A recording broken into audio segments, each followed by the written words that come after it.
Hello there. I'm going to be showing you how to play Hard Times Come Again No More. This was requested by a Redditor here on our guitar, trying to figure out the chords. And, you know, I love playing acoustic guitar. I don't do it as much anymore. So I figured, you know what, let me help you guys out, whoever might want to learn this song.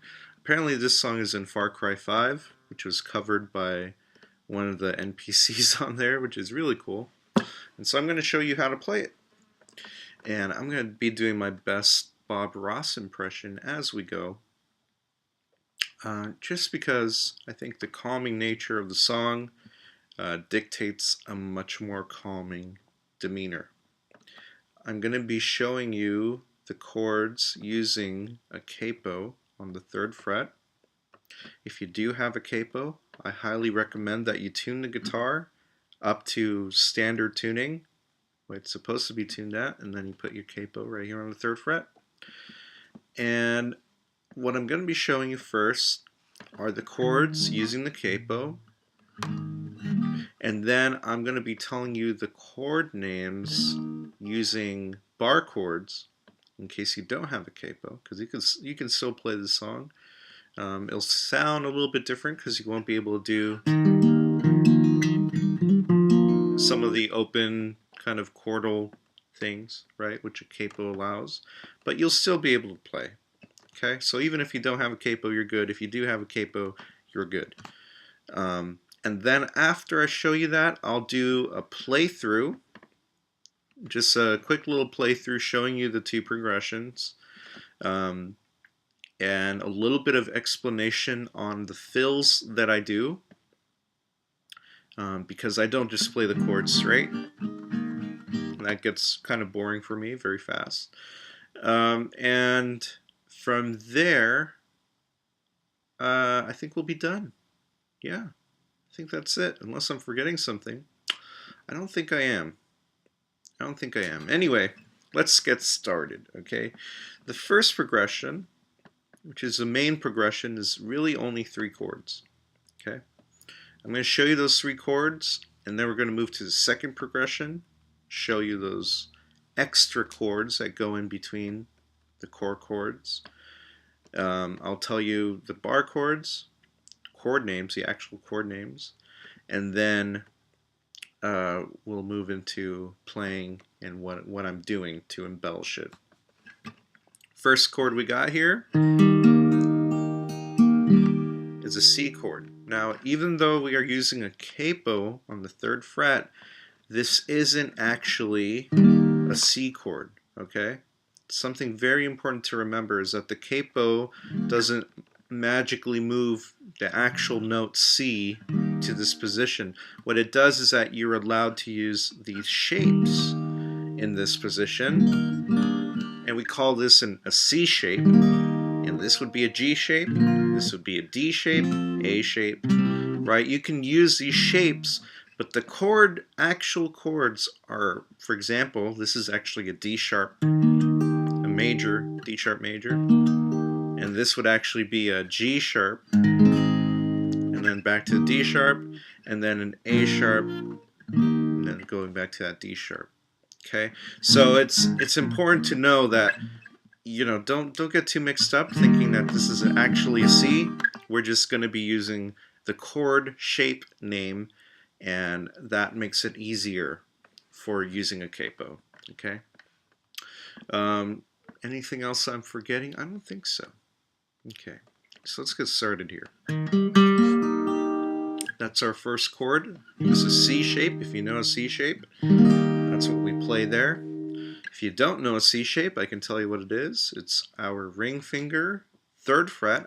That's why I forgot. We're going to count the capo as fret 0.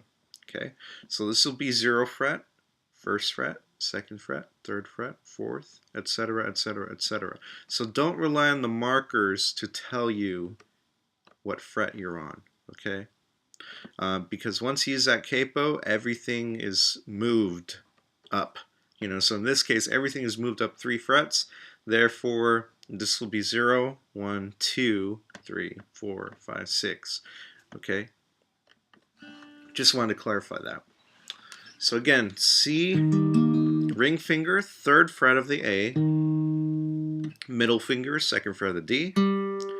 We have an open G, and then we have our 1st finger, 1st fret of the B. And I actually play all the notes here from the A string, so this 5th string going up to the 1st string. I usually count, that's just the way I learned, is 1st string is the highest, the thinnest, so the high E string all the way down to the lowest is a 6, okay? So in case I ever say 1st or 2nd, just be aware. So I play all the strings there except the low E. The 2nd chord, you have a couple ways to play it. You can play it traditionally, like a bar chord. You can play it like this, or you can play it like that. Okay, so let me show you those 3 ways. The first way, we use the bar shape. You hold the 1st finger in your thumb. That turns into like a natural capo. You have to, right, you can hear all the strings now are moved up 1 fret. And then use your ring finger on the 3rd fret of the A string. Your pinky is the 3rd fret of the D. Your middle finger is the 2nd fret of the G. And then you just have everything else barred, and you can play the whole entire everything, all the strings. If for some reason that's a little bit harder for you, the easier way is to use this shape. Okay? And here what you do is use your ring finger, 3rd fret of the D, 2nd fret of the G with your middle finger, and then you just bar 2 strings, the B and the high E, 1st fret. Now, let's say you want to add to that. Maybe you want that sound to be a little bit fuller. All you do is you can wrap your thumb around and over to the 1st fret of the low E. That's usually what I do. Or you could play all the other notes like you would for a bar chord, but you're just switching over to this, right? So you can see how my fingers kind of shifted a little bit. So it's like if I'm playing all this, but look at what my 1st finger does. It moves over to the B and the E, and then my thumb comes over to the low E. Like that. Okay? So there's a variety of different ways to play that chord in case one of them is not comfortable. Next, we have a G chord. Right? Just a regular old G. You can play it many different ways. Okay? Here I'm just using middle finger, 3rd fret of the low E, 2nd fret of the A with my 1st finger, and then 3rd fret, I bar the B and the E. Now if that's hard for you, you could just do only the B or only the E. I happen to like this sound with the B string. B string, 3rd fret. That's good, and that's why I usually bar like that. Okay? And those are the only 3 chords we use for that progression. The next progression sounds like this.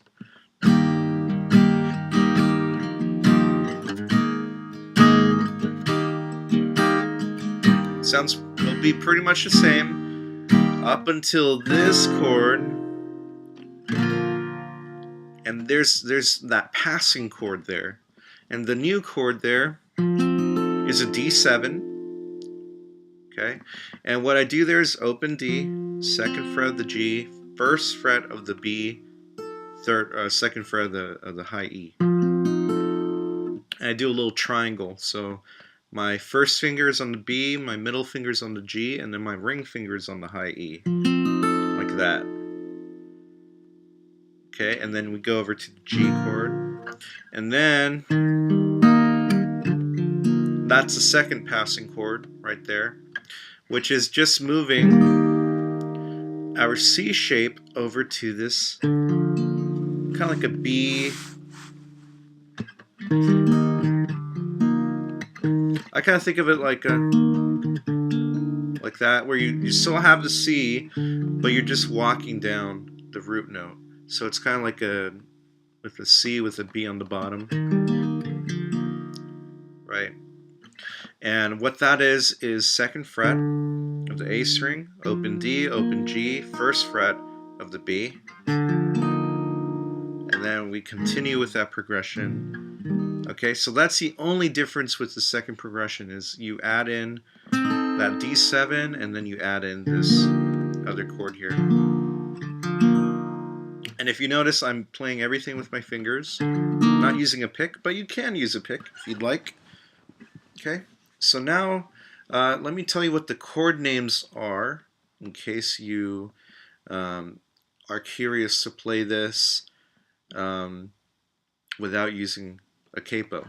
Okay, so let me just take this capo off really quick. So that way you can see we're back. We're in standard kind of territory here. What this would be is a D sharp using a bar chord. Okay, and that's starting on the, what is that, 6th fret of the A. Okay, and then we would go over to this G sharp, or A flat, whatever you want to call it. Right? Just a major chord. You can still see I'm using that same shape I was using earlier. But if you notice, is that the difference is that in order to get some of those open chordal sounds, you have to kind of change your fingering a little bit. So I'm changing even the chord that I'm doing a little bit to acclimate for that, but it's definitely doable. And then going back to that D sharp, and then the 3rd chord is the A sharp. And I can't play it like this. I could, but it sounds like that. So you would have to use a bar shape. Okay, same exact shape as we did here, just moving it up. And then for the extra chords, go into that D sharp.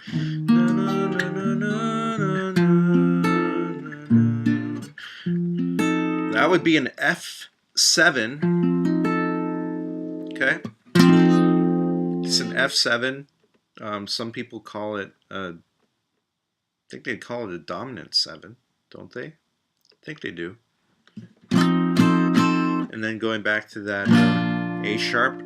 And then here, the only difference is that you could do this bar chord, and then move your 1st finger down, like that, and then going back to that. Okay? So let me just do a playthrough right now. So I'm going to do it with the capo on first, and then I'm going to do it without the capo. And then we'll go from there.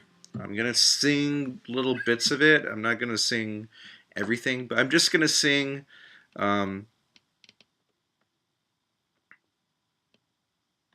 what am I going to sing? I guess the first 3 parts there, and I'm going to do it kind of quickly, just so that we can see where the chords fit in.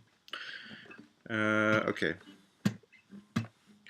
And let us pause in life's pleasures and countless many tears, while we all sigh sorrow with the poor. There's a song that will linger forever in our ears. Oh, hard times come again no more. 'Tis a song to sing. Tis a song to sigh the weary. Oh, I got confused there. Okay, so okay, so it goes, 'tis a song, blah blah blah blah blah blah blah. Many days you have lingered around my cabin door. Hard times come again no more.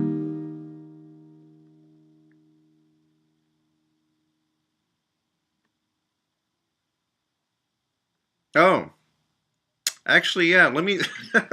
Okay, I'm sorry, I got so confused.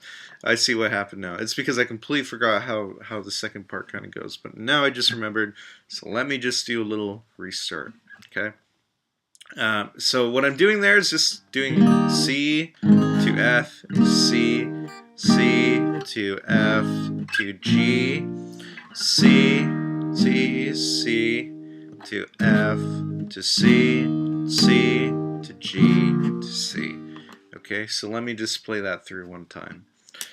Let us pause in life's pleasures and count its many tears, while we all sob sorrow with the poor. There's a song that will linger forever in our ears, so hard times come again no more. And then here comes the second progression.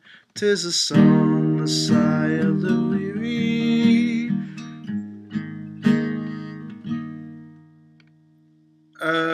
This gets very confusing. 'Tis a song.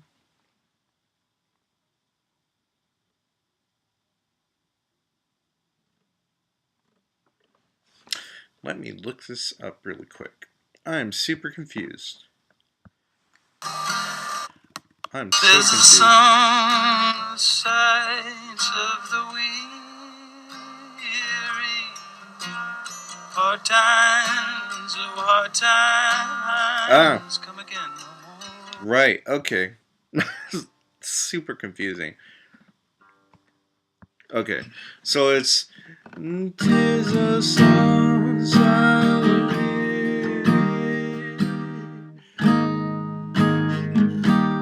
Oh, hard times and hard times come again no more. In many days you have lingered around my cabin door. Oh, hard times come again no more. So let me play that section one more time, a little bit slower because I completely forgot it. And it goes like this. 'Tis a song, the sigh of the weary. So here I'm only doing C to F to C, and then this is where the change happens. Oh, hard times and hard times. That D7, come again no more. Many days, back to the C. You have lingered to that B with the C on top. Around F, my cabin door. Oh, hard times come again no more. Okay. So now I'm going to do it without the capo, just to see that hopefully I can do it. Okay, so I'm going to start here. Everything is going to be centered around here on the 6th fret because that's our key center of the A string. So I'm going to play this through and hopefully it comes out okay. Let us pause in life's pleasures and count its many tears, while we all sob sorrow with the poor. There's a song that will linger forever in our ears, so hard times come again no more. 'Tis a song, the sigh of the weary. Oh, hard times come again no more. Many days you have lingered around my cabin door. Oh, hard times come again no more. Okay, that's the general idea. It's definitely harder to do with only bar chords, and you probably didn't even get to see most of it. But hopefully you kind of get the idea of how it flows. Last thing I want to talk about is doing embellishments with the capo. Okay, and because with the capo you have the option of open chords, meaning that you can lift off some of the fingers, right? Or you can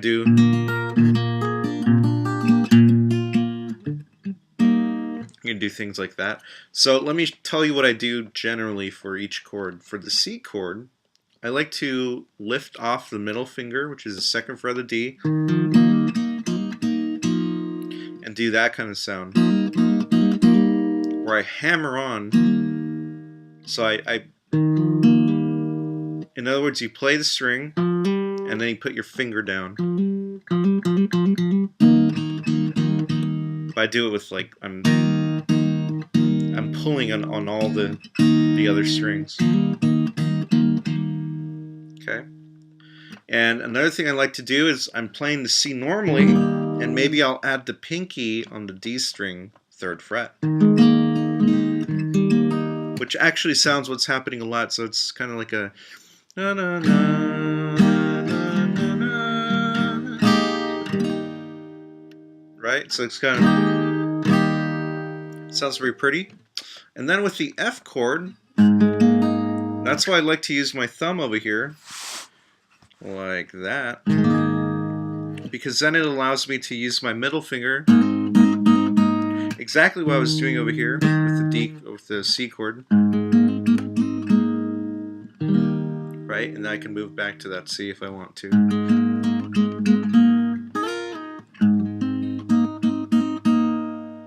Or sometimes, what do I like to do? Now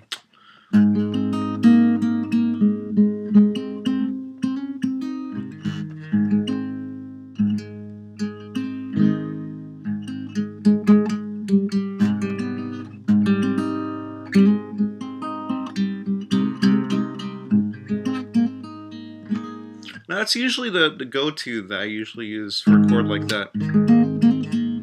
Is just the G, open G, and I put my middle finger back down to that 2nd fret of the G. Yeah, sounds very pretty. And then going back to that C. And then for the G chord, what I like to do for this is doing a walk down.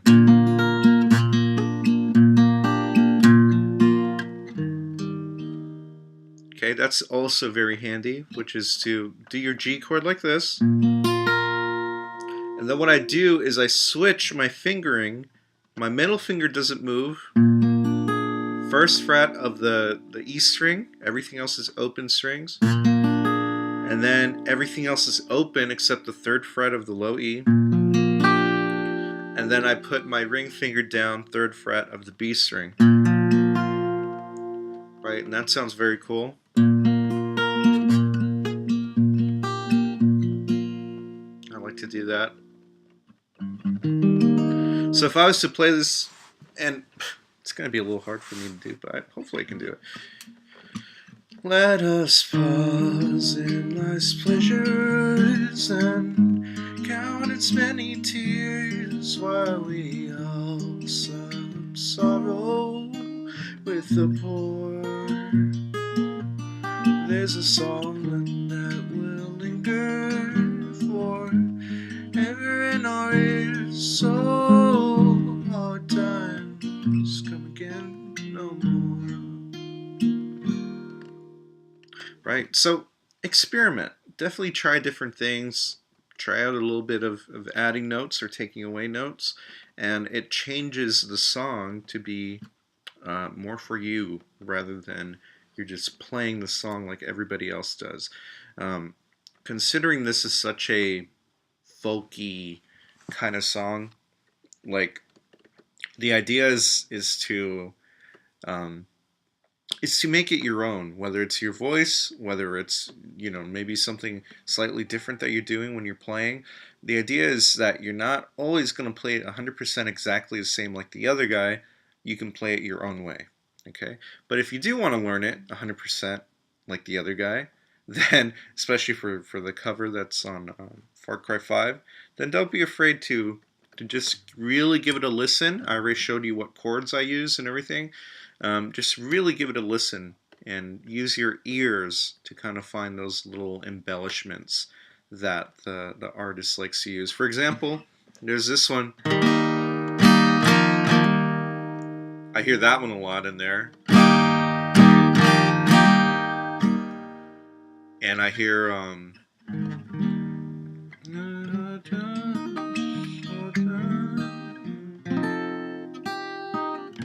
think I heard that one.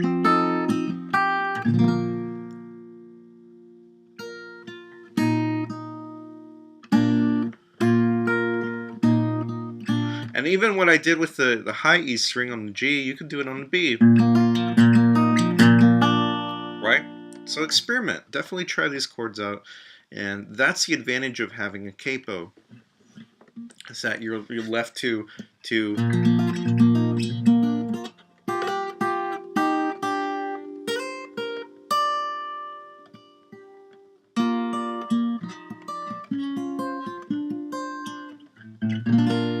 right? You're left to your own devices and trying out different things.